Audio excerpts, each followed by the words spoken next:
Superman. This is Dan Durgan. This is Jason J. Lewis, the voice of Superman on Justice League Action. This is Mark Waid, writer of Superman Birthright. And you're listening to the Krypton Report.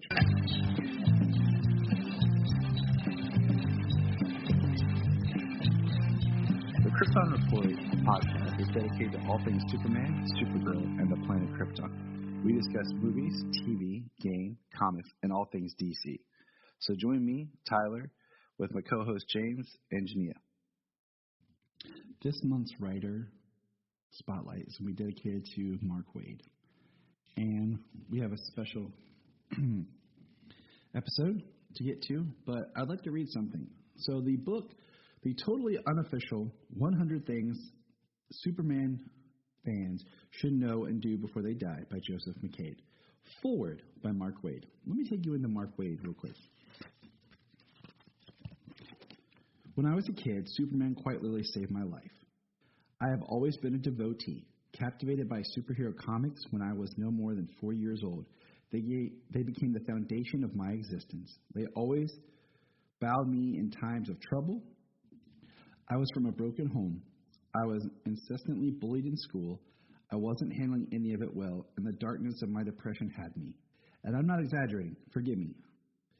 Suicidally depressed that no one really gave a damn about me, and no one ever would. And in that mood, on January afternoon in 1979, I went to see Superman, the movie, and it changed everything. I sat through it twice, full of joy.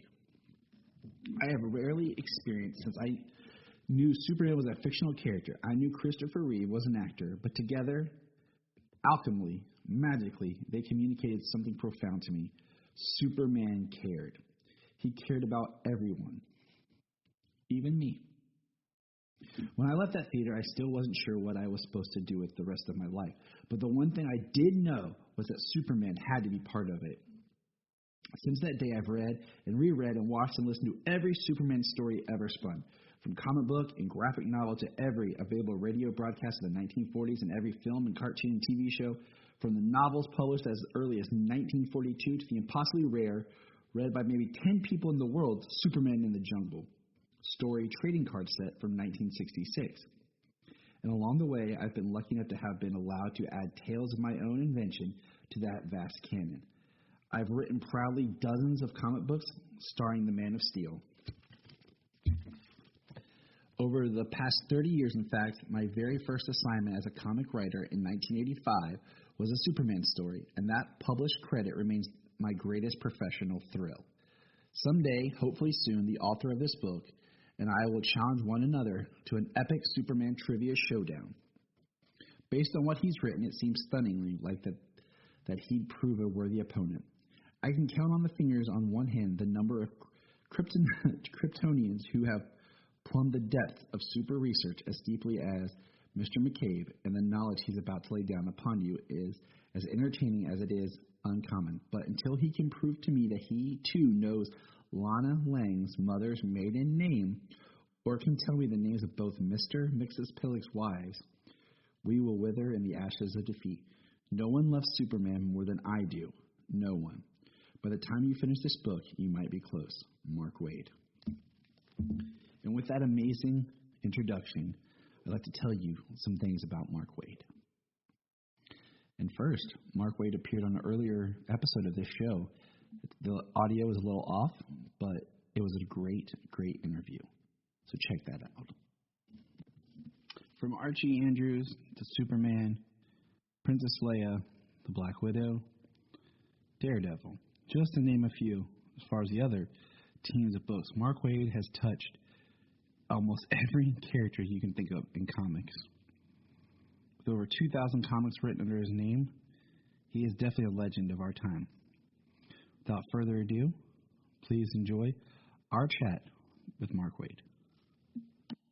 All right. Welcome, everybody. Mark, thank you for joining us and being here today. Yeah.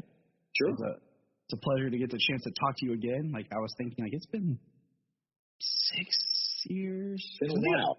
I think it was right when my son was born. So, it was like, he was either 5, or, he was either been 5 or 6 years. So, It's been a while. How old he is now. That's the important thing. So he's 6 now. So I'm like, but yeah, we want to thank you for coming to talk with us. This is James with the red hat and Kelly up top. Hello. Hello. And so, well, first of all, we want to thank you. 25-year anniversary for Kingdom Come. Oh, that's true. Actually, that is this year, isn't it? Yeah, we just did what we did is we reviewed each book separately, each big chapter. We just finished that up last month, and it was on our slate to review without even thinking about it's the anniversary. It's going to happen. I didn't send any cards or anything. I didn't, so. You should have been getting the cards. Get the cards. People are slacking. They should be giving you the card. I'll send you like a Facebook card. I don't know. Yeah. All right. There we go. I'm slacking. Happy 25th anniversary, Mark. Kingdom Come. And I have to say, so I do a comic review show, and I keep it's Back Issue Book Club, and I keep picking up back issues off my shelf that I love, and I'm like, man, it's Mark Waid again. It's turning into the Mark Waid show. So I keep reviewing your book, and they're all great. And recently, when the Black Widow movie came out, I did like 3 weeks of Black Widow reviews to celebrate. And I bought a bunch of Black Widow trades, and 2 of the trades I bought were stinkers. Mm-hmm. I'm not gonna name the writer, but that type. But I was like, man, I can't review these because I'm not gonna just tear a book apart. So I picked up your book, and I'm like, okay, if Mark Waid lets me down, I'm gonna have to give up Black Widow. But I loved your Black Widow run. Thank you. Although most of the credit to that goes to Chris Son, because he not only was he an amazing artist to work with, but he was plotting the thing as we went, and we would talk about the plots and flesh them out. I would dialogue them, but a lot of that stuff came from his brain. So God bless him. Well, you two worked well together, and that is one of my favorite takes on Black Widow since the very first trade I read was the 70s one that was put together by Ralph Macchio. But thank you for not letting me down. You're quite welcome. So, sorry I'm taking over, guys. We're here to talk about fangirling. Oh, hey, I get it. So today, getting ready to talk, I was reviewing, I was like, I want to reread some things, and I was like, I want to reread your Archie. And I pulled out and I was reading the Archie, because I had read it when it came out. And the thing that, as I'm reading this, and my wife's kind of around, and she's like, I'm laughing, and she's like, what? I'm like, Mark Waid in his Archie has written the teenage version of my son, Solomon. Okay. So much of how Solomon is about, he's a smart guy, but he's like a little off, a little goofy, he's a little clumsy. I'm like, this is Archie is him. I'm sitting there reading this like, oh my gosh, I'm like, I'm going to hold this up when he gets to be in high school, like, yep, there he goes. Yeah. Especially the part where, like, he's walking through the construction zone and everyone's spending more time trying to protect Archie than they are doing their job. I'm like, Solomon. I said throughout my entire run, if at some point during an issue Archie doesn't get a bucket of paint stuck on his head, it's not an Archie story. So I wanted to ask, I read the backup, and I loved your quote in the back where you talked about taking established all-age characters and updating them, and I'm paraphrasing because I don't have the book in front of me right now, but like where you state like updating doesn't mean, Betty has a failed pregnancy test or meth lab, right? Yeah. You don't need. And I was like, thank you. And I'm sort of telling my wife like this. This is an example of where I go crazy with the way some of these characters get interpreted and made modern. There's like they have to be dark and edgy. Right. And I'm like, I don't need Jughead brooding. I just like the man eating burgers. Right. You don't need that. What you need is for them to just feel more relevant and more real, but that doesn't make them darker necessarily. I mean, not every kid in school has a goddamn heroin problem. It's, they don't all deal with unwanted pregnancies.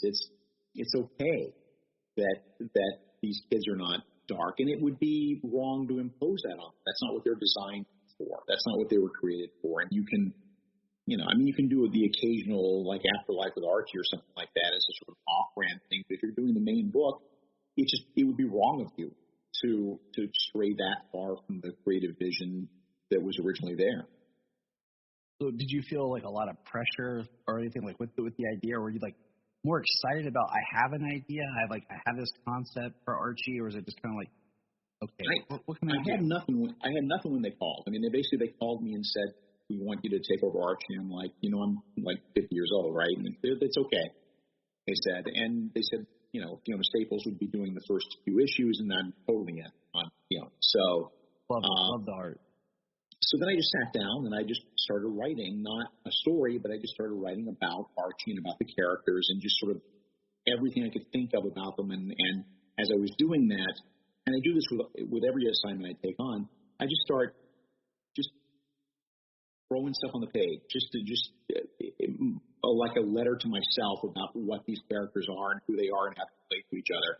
And as I did this, they all just very slowly became alive. And I still didn't have a story per se, but I knew I had good character dynamics between them. And I knew that they felt much more real to me than they had in the past, that they felt like they could have real personalities. And one of the things they were really good about at Archie was giving me the latitude to make sure that they're not all nice and sweet all the time, because nobody is. And, teenagers certainly aren't, and it's okay to have somebody in the story be an asshole for one chapter, as long as we basically like them, because everybody has off days and everybody has days that create problems for other people. Sure, I do. Yeah. And, I just want to throw this out there because I'm sitting here, I just kind of correlated this in my brain because, it's been a long day. My son's middle name is Archer. And so like a nickname could be Archie, and then I just said what I said. So now I'm just like, Now just got to draw a tic-tac-toe board on the side of it. It's all set. Great. I'm thinking harder now on this. Now I'm getting a little worried. Like, All right, why don't we throw the questions to somebody else for a minute then while you posit scaring. This is happening. So what sort of research do you do when you're writing these characters that have been around for a while? Do you do a lot of reading what's come before? It depends on the character. I mean, the thing is, with almost all of them, I've been reading them all my entire life, so they're more real to me than most of my family. So, I'm not writing Aquaman right now, but I could sit down and do 30 minutes on Aquaman without breaking a sweat. So it's not so much, with more current characters, more recent characters, I go back and I read and I take notes and I see what's been done. But when I do read, I try to go back as early as possible. I've really become, over the course of my career, really become very focused on author intent. I've become very focused on the idea that these characters have existed for a very, very long time. They've been around since before I was born, and they will be around after I die. And if I think I know exactly what that magic is, then I'm just being an arrogant jerk, because nobody quite knows. If everybody knew what that magic is that create characters that last 80 years, we'd be doing it every week. No, we don't. There's some X factor to. I can list all the reasons I think Superman is a character with longevity, but there's still some X factor there that I don't quite understand. Same with Wonder Woman, same with Daredevil, same with Spider-Man, whatever. There's still going to be some magical alchemy of the time that came together in the original story, and the artist, the writer, and all the characters, the costume, the powers, all this stuff that coalesces into something that is unique, that has legs. And my goal when I take on these characters is to try to get back to that without reversing the clock, without turning things back or saying this didn't happen or that didn't happen, but just getting back to that feeling. If I were taking over Spider-Man, I wouldn't put him back in high school, but I would still try to conjure up the same basic feelings that Spider-Man gave me, or Spider-Man gave readers in 1962, which is basically, because if you look at what Spider-Man is about youth versus age. That's what it's about. If you look at the first dozen Spider-Man stories, he's fighting scientist. He's fighting the Vulture. Vulture's 102. They're really there's a lens with which you can look at Spider-Man and go, it's all about age versus, and that's just an example of something I would try to pull from. So I like that. So recently, you wrote the short story "The Man of Tomorrow" for the Death Metal collection. Yeah. How did that come to be? That was a great story. Like you're welcome. I made my wife read it because I told her, I said, you can tell he understands the character because look how perfectly he does a Superman story in a short period. It was the recipe was handed to me, right? It was last day on Earth. Superman thinks this is the end of it. He's got one last day. What's he going to do? And it didn't feel right to me that he would spend all his time with his family because the thing about Superman is that he's selfless. The thing about Superman is that he will always put other people's needs ahead of himself. And he's not just going to go watch a movie with Lois if there's panic in the streets and people are dying and horrible things are happening. So, but he also doesn't believe, a lot of the characters in that story believe that not only are they going off to die, but this is probably the end of all time. And Superman won't accept that. I mean, Superman can't accept that this is the end of everything. He wants to believe that there's something on the side of this. And so that's what he's doing throughout the story is doing things that are deliberately designed to demonstrate to people that he believes there is a tomorrow. Building schools, removing trash from the ocean, whatever else he's doing to give people hope and to give people, again, that's what he does. So with that in mind, then I was thinking, okay, what does he do? Does he split into 6 people? Does he go Superman Red, Superman Blue? What does he do to maximize his time in this hour that he's got left? And the idea occurred to me of giving him the device that allowed him just to go loop back and forth through time, just jump back an hour, jump back another hour. At the end of the hour, he jumps back another hour, so that there's an impossible number of Supermen around the world at the same time doing things, which seemed to be something impossible. And that's, if you're writing a Superman story and you're not having him do something impossible, then you're also screwing it up. Because that's what he was built to do. That's what he was designed to do by 2 17-year-old kids in Cleveland, is do impossible things that we can't do. So that's where that story came from. It was just, what would Superman do with an hour of his time thinking it was the last hour, and he would be spreading hope as fast as he possibly can, and he would look for any way to do it. Yeah, my favorite part is, I was pulling up, is right here where it just says, they need more hope. Thank you. They need hope. And Francis Manifold did a great job with that. Yes, he did. Yeah, that was my favorite story in that book. Thanks. They don't let you, by the way, James, they don't let you talk. So. They both are good. They got a lot of questions. Unfortunately for me, they've been able to consume a lot more of your work. Gotcha. So what I've read of yours, Kingdom Come and Superman Birthright, they're some of my favorite books. So absolutely. I am interested in, because you haven't written for DC since like 2008 until recently, especially a book. And you've got the new Superman book coming out next year for the Black. Yeah. With that being like the mature line, like what kind of themes and tone, just because it's Superman in that right. line. So it's not going to be crazy, but we get back to the Archie thing of, Superman doesn't have a hero problem because it's good. Thank you. It's Black Label really by dint of the fact that it deals with sort of a slightly deeper philosophical set of ideas that what Superman means, what he's. It's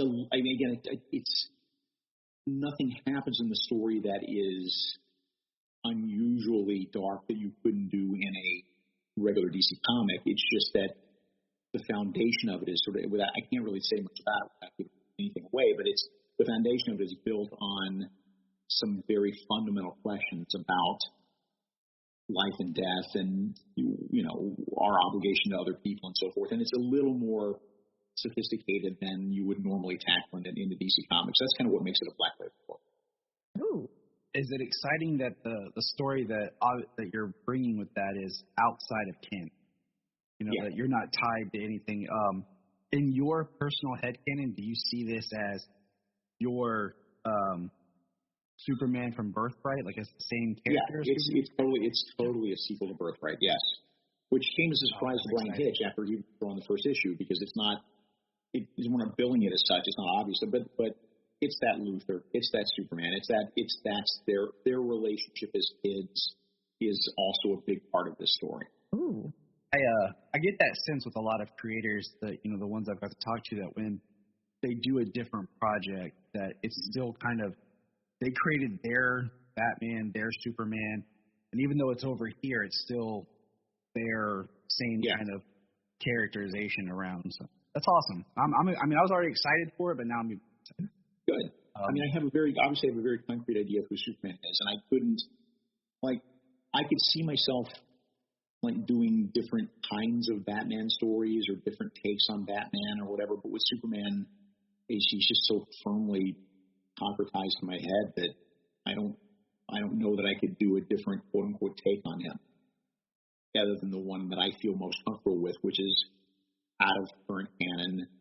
And there's nothing wrong with it. Again, I think, Jonathan's a great character. I think that there's a lot of cool stuff that has happened in the Superman comics, especially in the last few years. And I'm not taking away from that. It's just that it doesn't feel like something that I have any real passion for. Mm-hmm. I appreciate it on a technical level. I think it's very cool that those characters exist and that those changes that happen in the mythos, and they clearly mean a lot to other people. I would never undo the marriage, because by now, most of the people reading Superman comics, they started reading them after Lois and Superman were married. So that's what they know. So why would you go tear that down? So, but that said, DC then is very nice and very good about saying, okay, we want you to do Superman, but you're not comfortable with the current status quo. Let's put you over here. Let's give you a little corner where you can sort of give us your take on Superman. And it can be, it doesn't have to feel old-fashioned or Silver Age. It's just not with the changes that I think are probably awesome but don't feel right to me. Am I making any sense? Yeah. Oh, no, you totally are. Hard not to criticize the choices that have been made. It's just that this is, everybody's passionate about something, and, doesn't mean just because,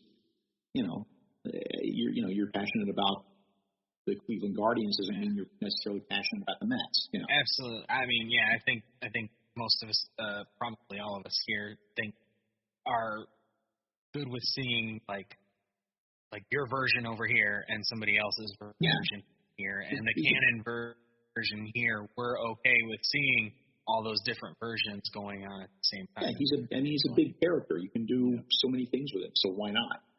Exactly. I think that's the beauty of the Black Label. It's basically can be the new Elseworlds, right? It just gives you that freedom, because there's nothing wrong with like you said, the canon. It's just sometimes you have a story and it's well, I haven't been reading, or I have to learn what's going on to do this, and am I beholden to this? Because I don't like when writers come in and the first thing they do when they take over a book is, let's undo what's already been done here. That is when they come and drop the piano and everything. But that's what people do. That's what they tend to do, and I don't care for that. And I would rather you have a separate, like a Black Label. Speaking of that, one of my questions: have you been watching Superman and Lois? And if so, are you enjoying it? I am. I especially enjoy the flashback stuff just because it's cool to see young Superman. But I like it. I think that, again, not my Superman per se, but I love the kids. I think they have a great relationship. I think that they're good actors. And I think that the stories they're telling are fun. And, it never would have occurred to me to give Superman a stepbrother. That's a really cool idea that I can't believe nobody ever thought of before. That Laura may have been married before Jor-El. Nobody's ever thought of it. Great idea. Wish I had thought of it. So there's a lot to like there. Yeah. Yeah, I am really. I mean, it's one of the it's a Superman show. I'm already going to come in with like a happiness for it, but I've been very surprised with it and really love the stories that they're telling. Are there any other comic-based shows that you've been interested in that you're watching or? Yeah, I mean, I watch most of them. Some of them feel like homework, and some of them are joyful. But I would have to say that Doom Patrol is like the top of my list. Doom Patrol is the one that I just drop everything at 3 a.m. on Wednesday or whatever to to catch them. I mean, that's the one. It's the one that I'm like, I don't. The joy of that show is that I don't have any preconceived love for the characters. Like, I don't have this. I'm not going with this knowledge. Like, oh man, they're not doing this right. Right. And basically anything can happen. Like, right. It's the craziest, weirdest things possible, and I'm just like. Whereas for me, I have such an attachment to like the Brain and Monsieur Mala and Gargax and stuff that when they show up, I'm like, that's exactly what they're like in the comics. But my favorite things about the Doom Patrol when they bring in those established elements because they're always exactly like they stepped in the comic book. They don't. That's awesome. They don't twist them. They just that's what Gargax looks like. Awesome. Now you also blessed us with another Superman based tale recently in the blue and red shorts. Yeah. Probably one of the most fun Mixus-Pillock stories I've ever read. Thanks. Because it's completely like the opposite of. It's not Mixus-Pillock messing with Superman. It's Superman messing with Mixus-Pillock. Yeah. And it was awesome. Going, let's put the shoe on the other foot for a change and show you what it's like. And it's with purpose because you get to the end of it and you realize it's really just to teach Mixus-Pillock a lesson and give Superman an excuse to give him a long lecture, which is what Superman would do. Because it's not just a matter of showing him and then, being a jerk and then flying away. It's like, no, you got to lecture him. It's all told from Mixus-Pillock's point of view. So my take on the way Superman's villains view him as they all look at him like he's Mitt Romney. Him like he's just this square, old-fashioned, oh, Jesus, he's going to give us another lecture kind of guy. He's not really like that, but I think that's their take on him. I feel like that's accurate. Yeah. I can see it. Had you had that story like in the back of your mind for a while? No, actually, I hadn't. It was just that when the offer was made, the first thing I ran to was Red Kryptonite and was told, we've already done a Red Kryptonite story. So what else can I do? And I just, that felt like about 8 pages worth of stuff. There's so many other stories I had ideas for, but there's no way you could cram it into 8 pages. So this felt like about the right amount of story. I really feel like just the way that story is done, that you are probably one of the only writers that could have done it and done it correctly. Well, thank you. You're welcome. You have that knowledge of the character and the playful side to really understand, like you were saying, like how Superman would approach Mixie, how he would, make it a lesson. And I feel like reading, I really enjoyed those books, those anthology books. I'm sad that they're done for Superman. Yeah, me too. But again, if they've done well enough, they'll do more. So, So if you haven't bought them yet, buy them. Right. I mean, Black plug. is in its fourth incarnation. So yeah. Number 4. But you hit upon it when you said, "How would he approach?" I mean, that's the way I get into all these stories. Is I ask myself, how would this character approach this situation? How would they respond? In what unique way would they respond to this that another character would? And get inside the character's head. That's how you make the story work. That's how you make them good. Is you make them individual and you make them all. It really is a matter of like wearing the skin of that character and really understanding how they perceive the world around them, not just when they're punching stuff, but when they're living. And that's, once you get in that head, it's much easier to tell these kind of stories. With all the characters that you got to work in, all the sandboxes that you've played in, is there any characters left that you'd like to, or is there any like obscure character like, I bet I could bring that character into forefront and make something happen? Yeah, but Tom King keeps getting there ahead of me, which pisses me off. My answer would have been Adam Strange, and then my next answer would have been Human Target, and there he is. So Tom knows Tom knows he's on watch. Tom knows he's like racing you. Yeah. Yeah. Really, those are honestly, truly, those have been my two answers if you'd asked me that 2 years ago. Well, wait, and I'll message you in 2 more years and be like, hey, this is one of those 2 years. So who else did Tom King get to first? Right. Who else did Tom King get to next? Yeah, exactly. Tom King should get to more facts. That's what he'll do. So. Yeah. And do you have a favorite of the characters you've gotten to write for? Or is that like two? That's true. It's like, all right. Best answer. Everyone else is tied for second. Yeah. Okay. I mean, now, how does your, like, do you have a certain, like, is there any kind of, like, certain writing process that you get into? Like, you kind of touched on it in different things, with the character.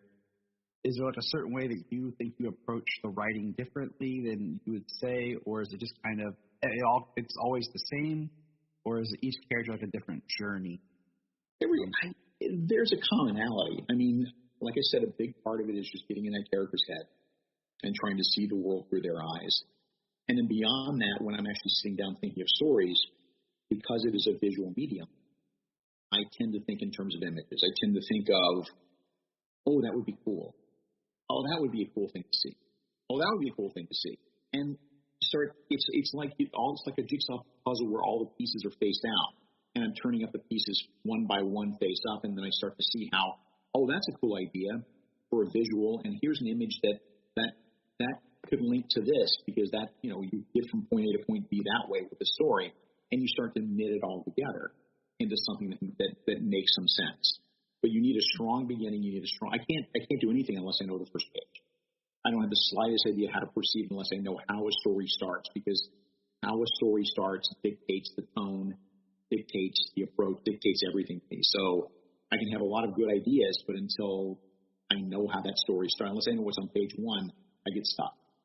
Okay, so you never like one of those people that has like, I have the ending. How do I get to this end? I do, but it's good, but I can't touch the ending until I figure out. I can't even really. I know the next thing I have to write for DC by the end of next week, and I know what the ending is, but I'm stuck because I don't know how it starts yet. It'll come. Oh. It'll come. I got days. Okay, I like that. So here's something a little bit different of a question that I've kind of been just as a fan with reading and rolling, and you being, I use this term like not lightly, but specifically a legendary writer and lover of Superman. How much Kryptonian technology do you think Superman should actually have at his disposal?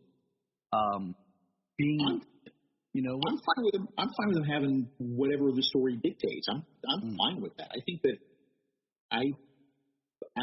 Superman would have been a scientist on Krypton if the planet had not exploded. I think he would have followed in his dad's footsteps. He would have been a scientist. And I have no issue. I mean, again, as long as you're not giving him things that make storytelling impossible because you're taking away all the danger, or you're making it too easy for him. Like, I think it's cool that he's got the Phantom Zone projector. I think it's cool that he's got the torch. I think it's cool that he's got the policy paint for. All that stuff is neat. And if you really need some Kryptonian technology, you can always just go to the Bottle City Cantor and pull some stuff out. Okay. Why? I'm just curious. Why do you ask? What's your take on this? Well, I kind of been rolling, and I've had discussions with, like, in a recent episode of Supergirl, they had Zor-El on there, and, he was trying to clean up the oceans and all this, and I just got thinking, like, the more tech of Krypton Superman has, I'm like, is it mortal or immoral that he's not using to help benefit, like, planet? And then it gets into that, in the movie, and then they pull it sometimes for the shows about interacting with human history and what that exactly means. And then, just thinking, like, at the character, like, where do I like him to right. be? Well, if it puts your mind at ease, I think one of the things that's going through Superman's head is, yes, there is all kind of Kryptonian technology I could pull out to try to maybe change the planet. But look how well that worked out last time. I always liked, in the animated film Superman Doomsday, where you see him actually trying to cure cancer, and he states, like, I can do all this, but I cannot figure this out. And I just like the idea that he's trying, he's failing, but he's trying, and it's just this, I have advanced resources, and I'm trying to Right. It's hard to tell those stories, though. It's really hard to tell those stories because by nature of the way the world works, he can't solve that problem because it cheapens the real world if he doesn't. Exactly. But that said, I don't like Superman stories where he fails. I don't like Superman stories where he does not do the impossible. It is not a documentary. It is not, it's not half the century based on fact. He is built to do impossible things. So if you're putting Superman in a situation where he fails, every once in a while you can get a good story out of that, but it rubs me the wrong way because you can do that with Spider-Man, you can do that with Batman, you can do that with Iron Man, but it doesn't feel right to do with Superman because Superman always finds a way to make the impossible happen, no matter what. Gold standard. It's the gold standard that everyone is working towards. Right. So if you have him choose between whether or not to snap a guy's neck or not, the answer is he doesn't snap. Thank you. Just pulling that example completely out of thin air, but yes. And I feel like as a writer, you shouldn't write him into a corner where he has to. This is what I'm saying, is that people write him into corners like this, and they go, well, he has to make a choice. No, it's not a documentary. You put him in that position. It's not, the story didn't just magically happen. You deliberately put him in a no-win situation. So he's got a Kobayashi Maru, that thing. Look at that. Change stuff for the fandom. So Superman is not built, and I mean this from the bottom of my heart, Superman is not built to face the Kobayashi Maru. Yeah. That is not what Siegel and Schuster sat down to create. They created, the first time you see Superman, he's doing something impossible. He's lifting a car over his head, smashing into a cliff.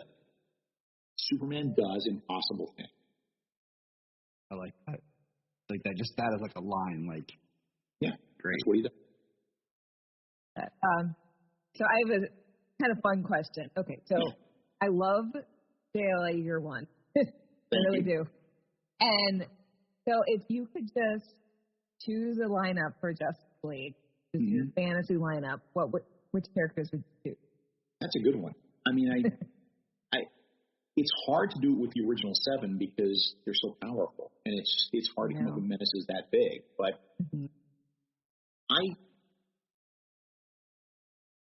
you're not going to like the answer. My answer is I can make anything work.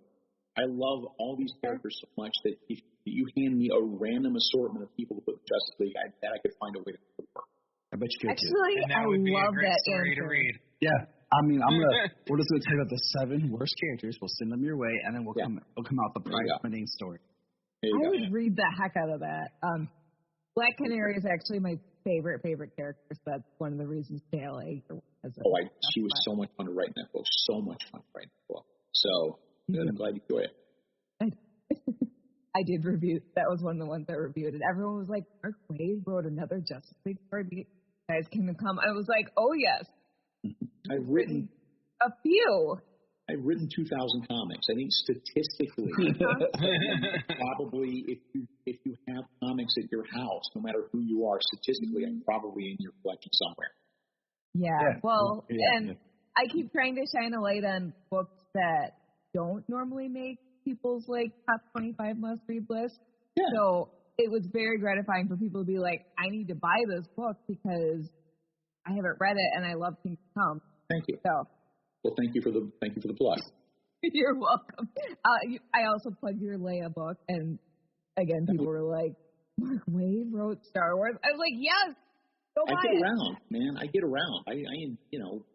That's the fun of it to me is how many different kind of characters can I write? Your Leia book was so good, and it filled in some plot holes for Leia, and kind of plot holes because she didn't get the chance to grieve her planet dying. Thank you for that. That's where it all came from. I feel like they asked me to do it, and I had no ideas, but I started thinking of the character and thought, that's the thing we didn't get a chance to see is her grieving the loss of her planet. And then suddenly I had a story. Now I've got a story. It was such a good story. Thank you. Really loved it.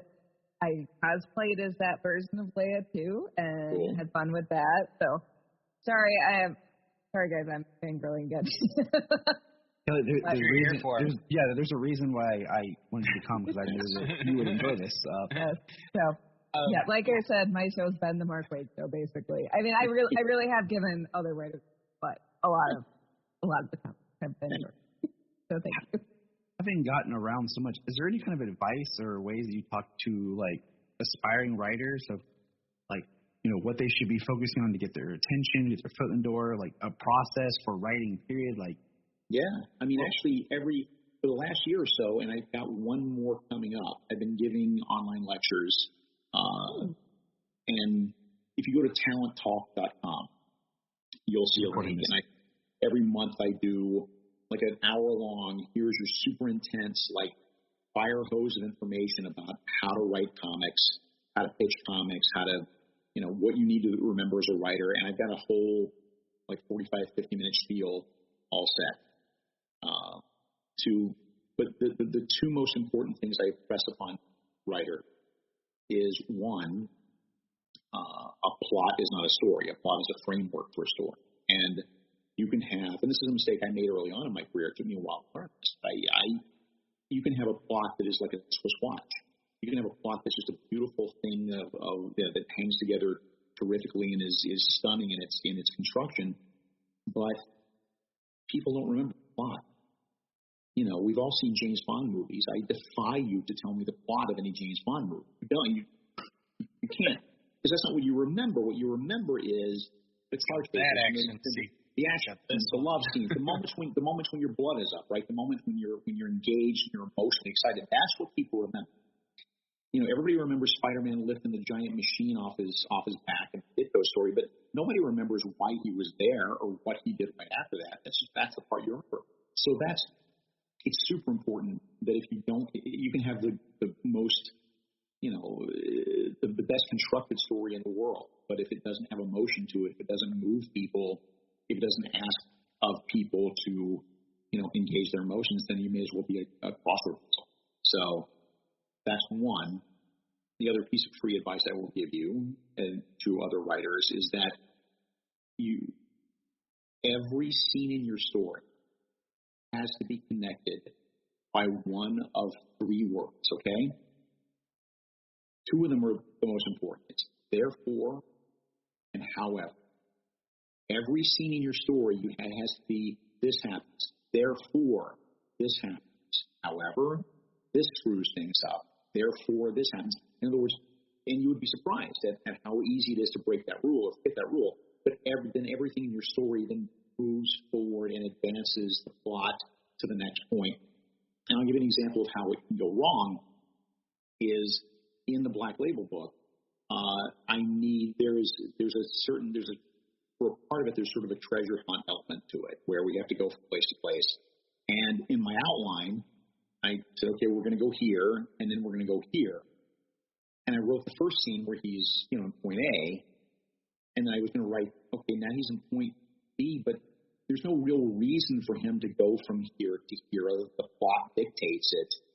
There's no natural outgrowth, but I can see a way where he would go from point A to point B, which is further down on my list. That makes more sense. So you switch the scenes around, right? So suddenly there's an organic flow to it. Now everything leads to the next thing. So it's therefore or however. And if your scene doesn't fit either of those, then it doesn't belong and something's wrong. The third word is meanwhile, which is the exception. It's kind of like, A-I-O-U and then Y is the sometimes vowel. Meanwhile is the sometimes word. It's not as important as the other two. But if you do a meanwhile, then you got a subplot going. That still has to follow the therefore, however rule. Does all make sense? Yeah, totally. Oh yeah, absolutely. Yeah. Yes. And it is, and as I've proven by my Black Label example, it is very easy for even seasoned writers to forget that rule. I can see that where you just you mentioned outline. Do you outline everything before scripting, or do you script, or is it just whatever? It just happens. With this one, I outlined it pretty heavily because I knew I wanted to get a lot of ideas down and make sure they made sense with the context of everything. But A lot of times I will just sit down with some big ideas of where I want to go and just type page 1, panel 1 and go. Because for me, the fun of writing is not the blogging. The fun of writing is the discovery. The fun of writing is surprising myself. Because if I surprise myself, I'm going to surprise you as a reader. And that's very important. So I like not knowing where I'm going. I'm also a puzzle. I'm also like, that's my jam. This is doing puzzles of all kinds, escape rooms, crosswords, whatever, all day long, solving problems. And so I tend to approach all my stories almost in a way like they're puzzle stories, because then I have to figure out, okay, I have Daredevil doing this, and he only has this and this as resources, and this is the problem. How is he going to fix the problem? And it's hard work, but that's the fun of it. So if I outline too heavily, then when I start writing, it's like I've been here, and so it's not as spontaneous and it's not as much fun. That's how I write too. Yeah. So much better. I feel like it's nice to have an end in sight and know where you're going, but it's like driving from New York to California and throwing the road map out. You're going to Los Angeles, but there's a million ways you can go. So just find the one that makes the most sense and is the most fun to drive. Yeah. I mean, I know I've worked with like teachers who are like, oh, they want detailed outlines, beat by beat, and like massive webbing. And I'm like, I like have point, and then I just start writing like you said, and just see how I get there, because sometimes getting there is the fun, because you take your characters and you're moving the story and you're like, oh, I'm here, but man, that was cool where I ended up taking. So and like I said, if I surprise myself as a writer, then I'm guaranteed to surprise you as a reader, and we both win.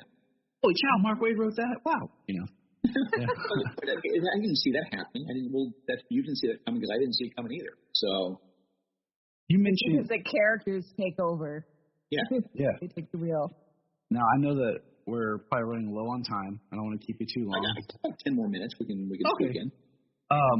You mentioned like things you had learned early on in your career. Is there any story that you'd like to go back and wish that you could redo, like, fix or add to, that maybe you didn't get to kind of tell with the way you feel like you could do now? Not exactly. There is a broken piece in The Return of Barry Allen that nobody's ever caught and no one's ever called me on. But when I look at it, I see something that I wish I had done differently. And I'll tell you if you want to know. I mean, yes, I'm so curious now. Yeah, I'm like. So you know the story, yes, I'm hoping. Yes. And you know the big reveal that it's Reverse Flash at the end. But here's the thing: at no time in that story did I set that up in any way, shape, or form. And in going back and looking back at that story, the one thing that keeps it from feeling like a home run to me is that unless you knew who the Reverse Flash was, and reading comics for 20 years, the payoff wasn't fair play. Whereas all I would have needed to do is somewhere in an earlier issue have them walk into the Flash Museum and there's a statue of the Reverse Flash in the background. That's all I would have needed to do. And I regret not doing that. That makes sense. The good news is that when I was writing the Black Label book, I had exactly the same problem, and I realized that it was a problem, and I went back and fixed it. So I learned. I can learn. Yeah. Sorry, I talked over you. No, it's all right. I think just as like a writer and like a fan, like sometimes those little details you just said, like you might not think of, they'll figure it out. They'll be surprised when they see who it is. But then it's so important to remember that not everyone has read 1,000 comic books. Not everyone has read every issue of every comic is somebody's first. And so it's hard. I'm doing a project for Marvel that's not comics. It's not movies. I mean, it's different storytelling. It's not like I'm writing the next Avengers movie. It's not like that. But I'm doing something in a different medium. And it is for people who don't necessarily read comics. And it is, I'm working with other writers, and I have to continually remind them that you know who Dr. Doom is, and I know who he is, but they don't know. And you got to put that information down. you just said you're writing for another medium. Is there a medium that you wish you had written for that you haven't done yet? Like a novel, television, animated series, preschool book? No, I mean, not really. I mean, I'm good. I think I found my comfort zone. I mean, the thing about writing bigger stuff, TV, movies, animation, whatever, is that first off, it's not as immediate. I mean, when I write, you're going to read in 3 months, 4 months. It's going to be really quick. Whereas if I'm doing a movie, it'll be 2 years. And secondly, if I'm doing a movie or a TV show or animation, a bunch of people get a voice. You get a bunch of notes, and everybody feels like they've got something to say about your story. Whereas when I'm writing, something for editor Tom Brevoort, we've worked together enough where I'm not going to get any notes not because I'm great, but just because I know how the system works and he knows how I work and he trusts me, and so he might give me a suggestion here or there, but I like, that's a good place to be, is I know my craft well enough where I'm fine with getting notes. I don't mind getting notes. But I'm just saying that if I do get notes when I write comics, I'm getting notes from people that I respect and people who know what I do. Whereas if you're writing, an episode of a TV series, the network is going to give you a bunch of stupid notes like, why isn't there a robot dog in the story? Which, I would be in jail if I was. There are people who give notes on TV episodes, I hear, who just give notes to justify why they have a job. Right, why they have a job, exactly. I'm a producer on this thing. I must have an opinion, or else I will look like I'm not mentioned. Therefore, I'm going to give you a stupid note. Comics doesn't really work that way as much. That's good. So and there's a reason why they hire you to write it. Like you would think they're trusting you. Like, hey, we picked you to write this for a reason. I do. You would assume that a lot of people would trust who they hire. I do seem to have earned people's trust, which is nice. So yeah. Well deserved. Can you tell us anything else about the Marvel project that you're working on, or is it secret? I really can't. I mean, it's that's fair. It's secret. Origin. Anything I can tell you. It's secret. I mean, I think by this time next year, I think it'll all be out. I think all the cards will be turned over and you'll know what it is. But it's exciting. I mean, it's a lot of fun because again, it's a medium I haven't worked in before, and it's a lot of fun. So, what else are you working on? Any other upcoming projects or more recent projects that people should know about? Or let's see. Well, again, got the pitch book. And I've got. When is that coming out? Do you know? I don't know that I'm aware of. So it's sometime in 2022. We're on Brian's schedule. So he's like December 30th, 2022. So that, as you saw before then, right? And you saw in the solicitations for that came out last month. I'm doing a story in Detective Comics 1050 that is sort of a launching of a Superman Batman series. So there's that. Are you going to be writing the Superman Batman series? Yeah. All right. Oh, I'm good. Yes. I'm good. And beyond that, I mean, there's little things here and there, but nothing we can really talk about yet. But that's the gist of it. I'm trying to think if there's anything else. There's nothing for Marvel right now, just because I've been busy doing DC stuff. And as you remember, I'm also publisher of Human Weight, so I have a day job. How's that? I wanted to ask, how's that working for you? I know that was more recent that you were appointed.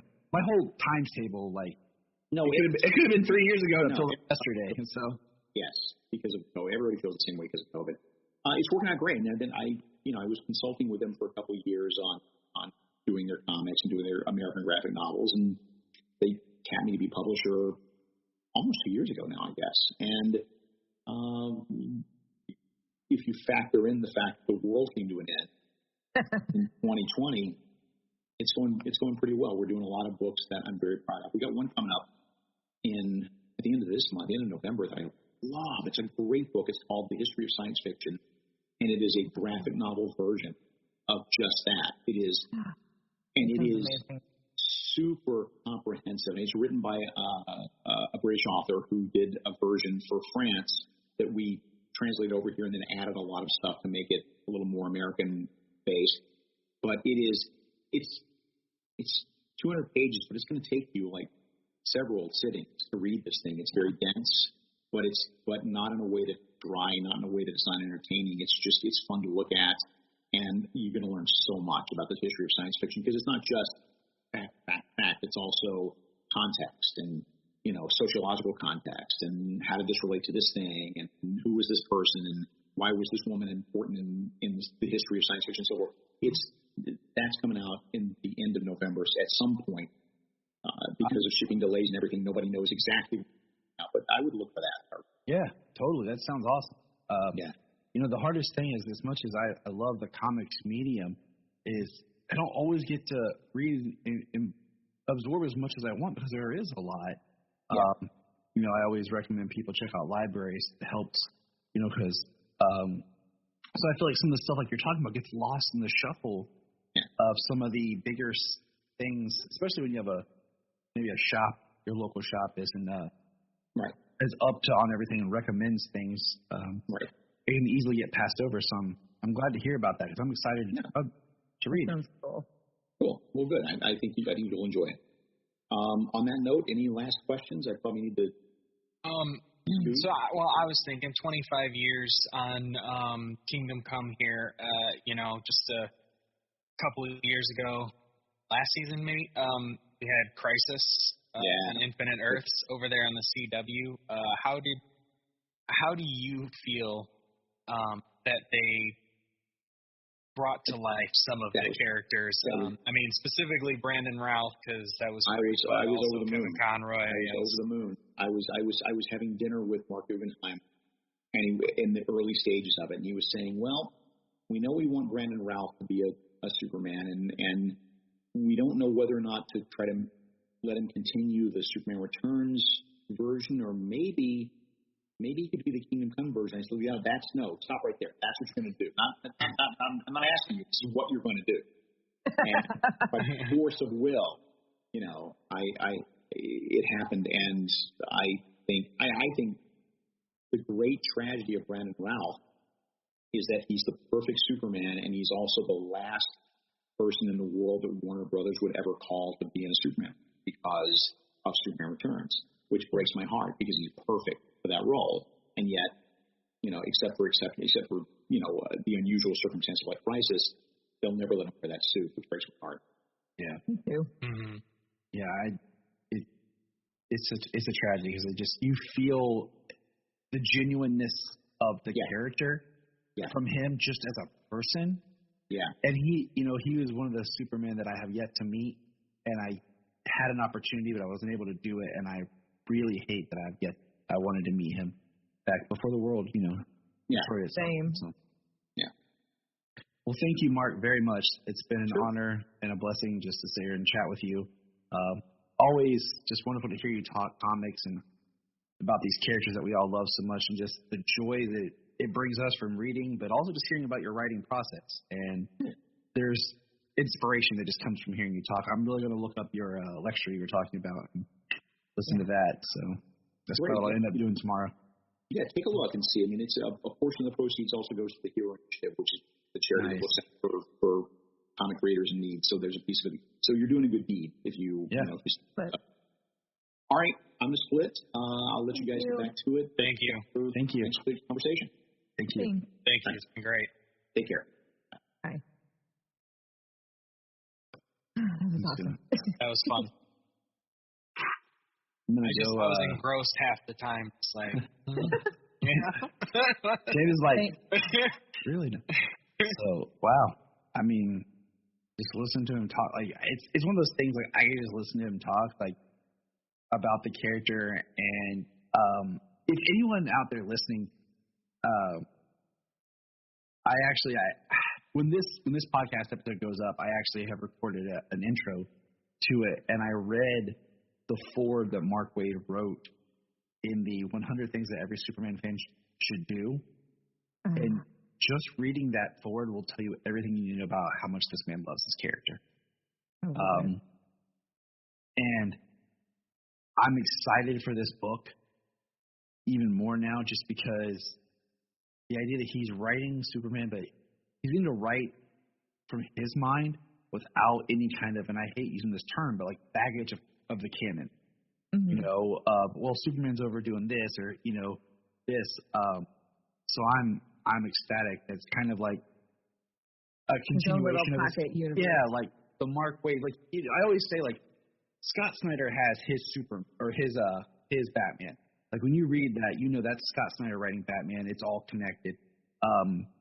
When you look at the drawings of Lee Bermejo, it's always his Batman. He doesn't draw any other Batman unless it's like commissioned, like do the '89 cover, whatever.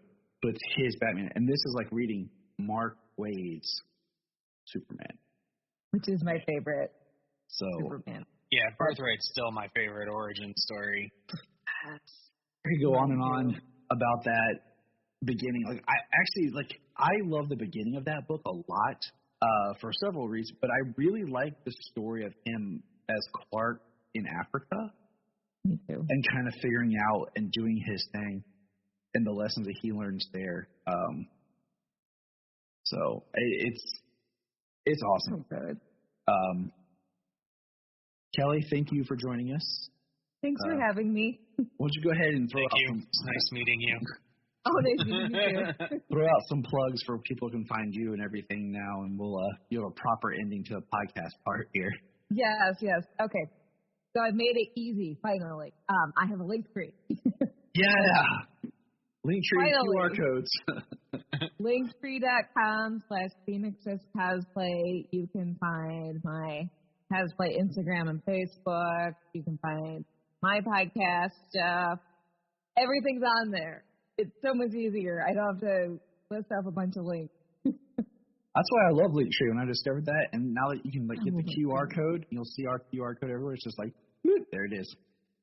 So, well, Kelly, thank you. And then, of course, we have James. James, thank you for taking time out of your busy life with your new child to grace us with your presence. Yes, thank you.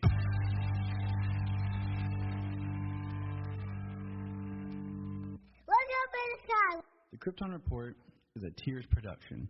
We thank you for listening and enjoying, and please support us on our Patreon account, our TeePublic store, and check out our social media. Always remember to look up in the sky. Hey, can I get $1? Sure. That's what friends say, right? And we all know that we all have $1. We spend $1 on crazy stuff. We have a loose change around the house probably for $1. So why not help a friend out? The Krypton Report, of course, has a Patreon, like every podcast does.